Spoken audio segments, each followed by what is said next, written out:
നോക്കി പകരത്തിന് പകരം തീർക്കാൻ ഷൺമുഖം തീരുമാനിച്ചാൽ 4 പേർക്കും കൂടെ ഒരു കുഴി അത് വെട്ടിയിട്ടേ ഞാൻ വരൂ.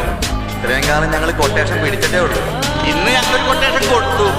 നിന്നെ സ്കെച്ച് ചെയ്തു ഷൺമുഖ. ഇറച്ചിയിലും മണ്ണ് പറ്റുമല്ലോ മോനെ.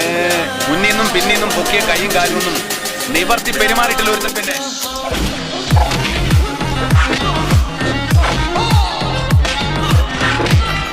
ചോര കണ്ട് അറപ്പ് തീർന്ന ഉമ്മാനെ കുറുക്കാൻ ഒരു മുഴം കയറുമായിട്ട് ഒറ്റക്കിറങ്ങരുത്. ചില്ലിട്ട പണമാക്കി പൂച്ചത്രക്കെ കെട്ടുപോലെ. ഞാനും കൂടെ ചേർന്ന് വെള്ളവും വളവും കൊടുത്ത് വളർത്തിയ വിഷത്തിന്റെ പൂവും കായും വിടരുന്ന ഒരു മരമുണ്ട്. ഞാനിന്ന് അതിന്റെ കമ്പും കടയും മുറിക്കും. പുറകെ വരരുത്. എന്റെ കോടാലിക്ക് ലൈസൻസ് ഉണ്ടോ, ടാക്സ് കെട്ടിയ രസീതുണ്ടോ എന്ന് ചോദിച്ചിട്ട്. ഷൺമുഖം തുടങ്ങാം.